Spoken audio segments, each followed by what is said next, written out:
So as I had mentioned, it's really cool. This whole tray, I'll turn this up so you can see it. This whole tray can actually come out.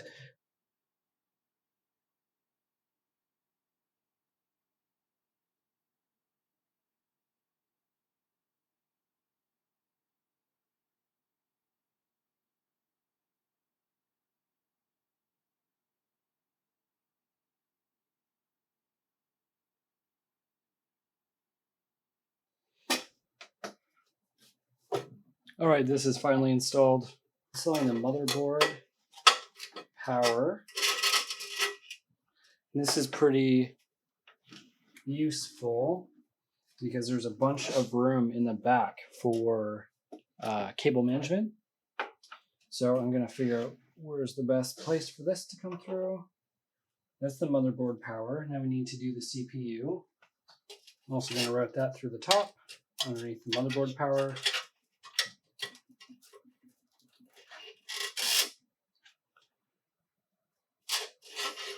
This one's much longer.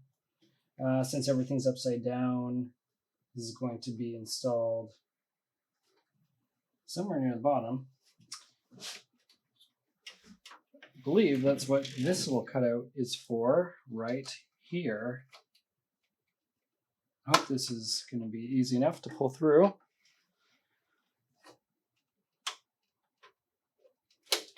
So not a lot of room to maneuver down here, but hopefully I'm not squishing these cables.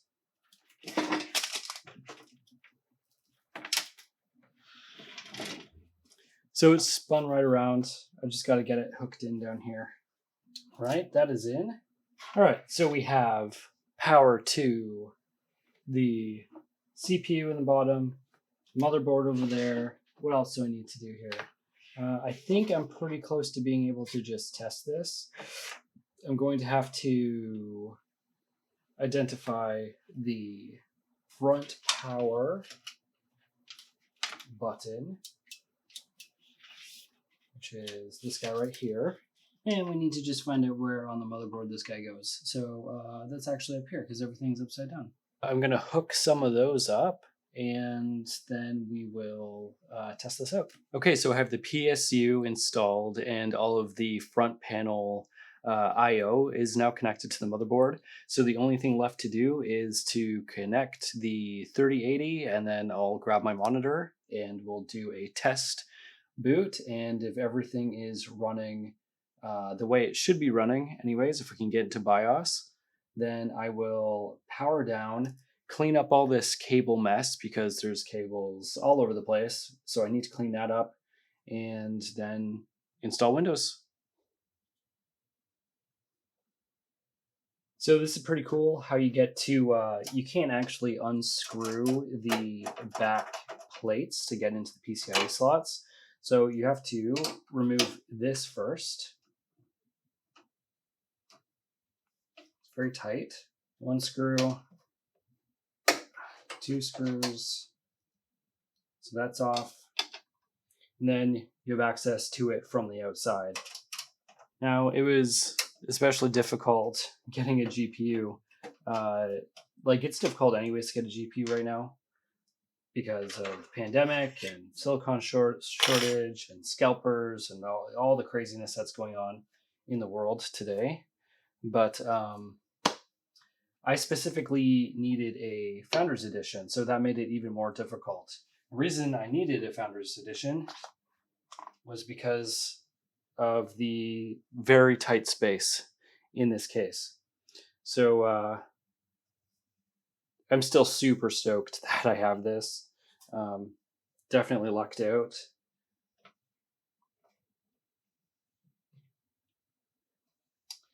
Here we go. And she's in, just like that. So yeah, I'm definitely going to have to move all these cables out of the way. This is just quick run through to make sure that everything's running the way it should. This is the splitter that comes with the 3080 for NVIDIA's new 12-pin connector. Kind of janky that this is going to be sticking out the side like this, but I'm not too concerned about what it's going to look like because I'm actually going to have all this closed off. Unfortunately, it's a solid panel on this case. So I might actually at some point do a mod, do a little window, or I don't know, do some like holes like this in it. See some of the very, very subtle LED. I don't really care about that stuff. I care more about the power of the parts than having some illuminated lights glow in my face. The GPU is in, which is awesome. What we have to do now is power it. So the instruction manual for the 3080 suggested 2 dedicated cables. So that's what we'll be doing. VGA 2, VGA 4, 1 and 2. Okay, there's one. Here's my second one. This is a huge mess of cables everywhere, but that's okay.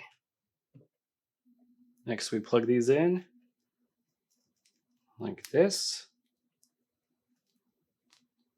There's one. There's two.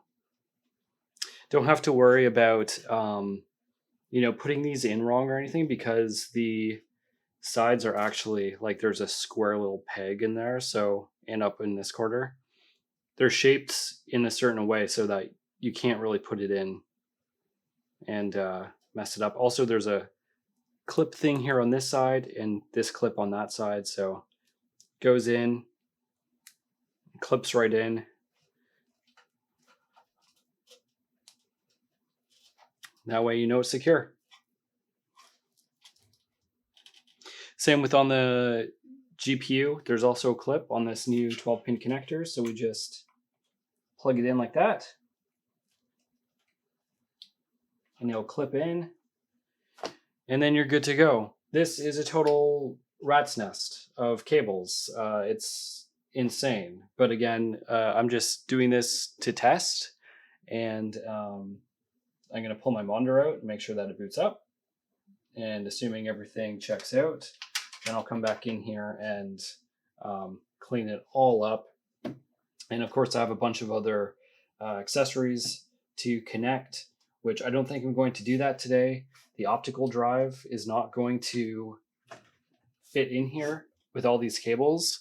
And that is a bit of a segue and future promotion for the video for the new PSU that's going to be coming, which is going to be coming in here. It's going to be a lot smaller, which is going to give me the room to route all the cables from the optical disk drive in here, and then below it, all the SSDs, the hot swappable SSDs, are going to be sitting right below it. So we need that space because, let me grab the drive for a sec. As you can see, if this goes in here, like say it's flush with the top, there's like 2 fingers width of room for cables. It's not a lot. And with all these power cables and stuff, that obviously doesn't work out very well. So a smaller PSU is definitely advised. Silverstone suggested, I think, a max 180 or 160. Was this a 180 millimeter? At any rate, it's the max length, and it doesn't really provide enough room. You'd have to like really uncomfortably push all your power cables to a weird degree, and I'm not comfortable with that. So a new power supply is coming, and yeah, I'll do a separate video covering that because it's actually a really cool piece of tech. Now about that, put this box aside, and I'll pull the monitor out, and we will try booting this for the first time. Fingers crossed. I really hope everything works out just fine.